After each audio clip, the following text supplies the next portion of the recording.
Spring break will never be the same. So by now, I guess all of you have heard about the young lady that fell on the Virgin Voyage cruise ship. Basically, they're saying that she fell on the ship and then she fell on top of another passenger on the ship. Well, that's being disputed, kind of, or it was a rumor thought of. But anyways, I saw a post on TMZ and I wanted to kind of like get into it a little bit more. So I decided to take a deep dive and basically I started reading the comments. Now, when you really look really closely and carefully, you'll find that all of the details and, the information, like I guess some will call it the tea, it's in the comments. The comment sections will give you everything that you need. So, kind of like, let's get into it. So, there was a little dispute whether or not she fell on another passenger. So, what I gathered from this first post that I came across, individual number one said, basically, young lady fell. Not sure how she fell, but she is unalive and she did not fall on another passenger. RIP, basically. Another person comes in kind of to dispute what individual number one said. So we kind of want to start there with her dive because her dive was quite interesting to say the least. So she goes on to say, hello, I was actually on the cruise as well. They got off Monday. They went home on Monday after, basically giving their statements to the detectives and the Miami police. And she was with her fiance and she actually, confirmed that the young lady did fall on an individual and that actual person that the young lady fell on happened to be her fiance. So she says they had just gotten ice cream from the Lick Me Till I Cream parlor, and basically they were sitting out on the patio deck, enjoying themselves, eating their ice cream and whatnot when she fell. So she goes on to say that she landed on she landed on her shoes. She had just taken off her shoes to snuggle and cozy up with her fiance. He was stretched out a bit, and all of a sudden, boom, she landed on his ankles and his shins. And they were told if they had been a little bit, if she would have landed on them a little bit more, they would have been unalived as well. So she goes on to say that his legs and shins and ankles are bruised and swollen, but they're beyond thankful that that was all the damage that was caused, no broken bones.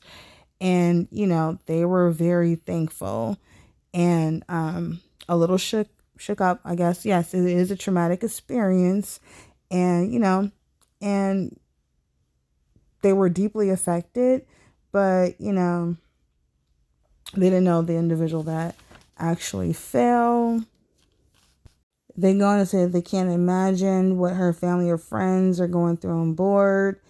And, basically Virgin Voyages were clearly not equipped to handle the situation at the time, but the emergency personnel did all that they could do to make sure that everyone that was affected was taken care of properly. So basically, reading a little further into the comments, I came across another post where another chatter wrote basically to that individual with the witness account, this is very tragic and unfortunate, but, basically so many people are saying that they were on the ship, they were in proximity. It's a lot of hearsay. They're giving the same regurgitated information that is circling on media. Thus far, this is like the most credible witness account to actually what could have happened. So the individual goes on to ask a barrage of questions. Here we go. Did you or your fiance notice anything before the incident? Question. And what happened immediately after besides life-saving measures? Did you notice any other individuals, for example, friends, boyfriend, etc.? Question. Did they also rush to her aid if anyone was there with her at all? Question. What went through your head or what were you thinking at the time of the incident when this happened? When did you actually realize what happened? How did you react? Like, what were your emotions? What was the atmosphere like? Did anybody show up at some point or any given time? Like, what were her identifying features? Age, race, blah, blah, blah, blah. Like all these questions. And she actually replied. Here we go. The individual goes on to reply, I'm not actually looking for anything, just trying to share the facts. We had actually just been looking up at the other rooms, wondering about the lights. Some of them were red, some of them were white, and some of them were, just kind of like different colors. And we were trying to figure out if there were a pattern or if it was just like a switch in the rooms for like mood lighting or whatever. This was like our first cruise that we had been on. And, we were just trying to take it all in. I didn't notice anything at the time. But, I wasn't really actively looking around. So basically, she goes on to say she wasn't actively looking around. There were people on the balconies, people walking about. They had just finished eating their ice cream. And, they were going through the cruise itinerary, trying to figure out like what to do next. Then all of a sudden, there was a scream and a loud noise. And she goes on to say it honestly sounded like a gunshot. And there was someone laying on the ground at our feet. Her fiance was kind of like bent over. And, there was like another couple about 25 to 30 feet away from them. They didn't know them, whatever. But they were like kind of like out lounging on the couch.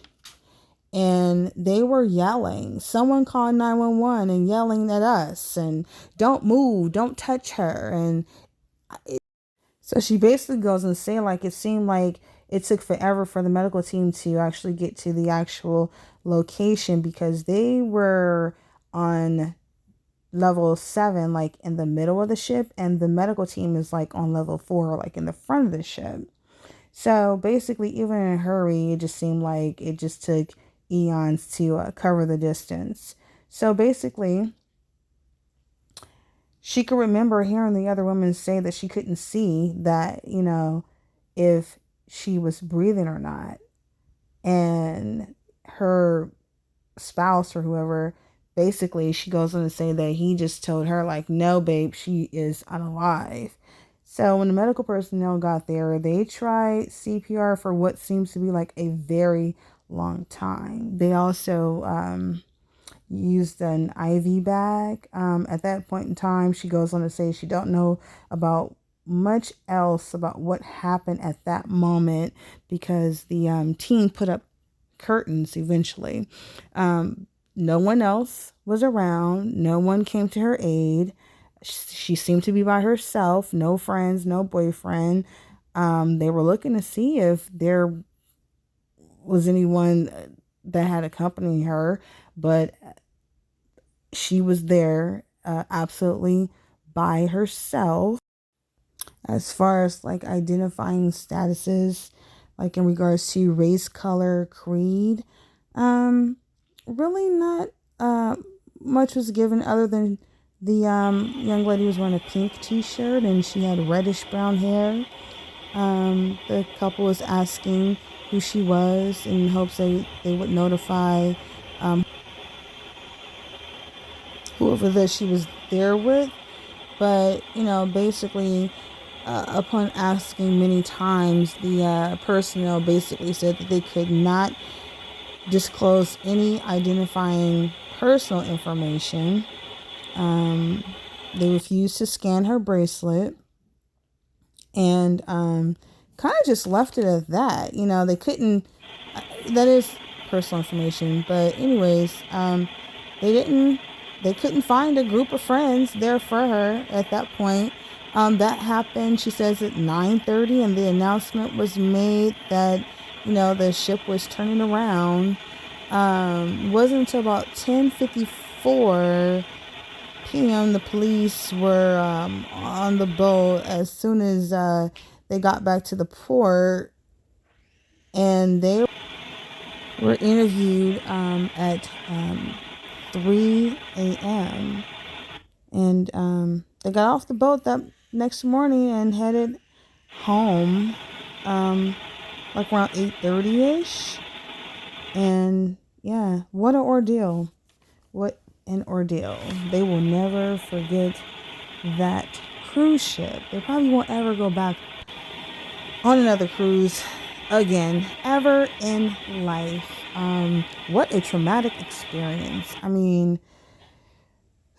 well, I can't wait until the details come out, like, to tie, like, everything up, like, because there is a lot of speculation, undoubtedly so. But, just for people who care, because there's a lot of people that, were traumatized by it, and, they're going to take that with them. That's something that's going to stain their brain. I'm reading it in its graphic detail, so I know that, people are thinking about it, and we are into this, this mega hold of information when things are put out into the atmosphere, that we want to know about it so much. And it really comes down to the point that we care. I definitely care. So I want to send my sincere condolences to the young lady who lost her life this past weekend. Yeah, maybe, this could be one of those spring break accident things that could be a lesson learned. I don't know, but, it's just an unfortunate accident at this point. I kind of want to lean towards that notion. Well, anyways, it has been quite interesting, and I am signing out. Bye-bye.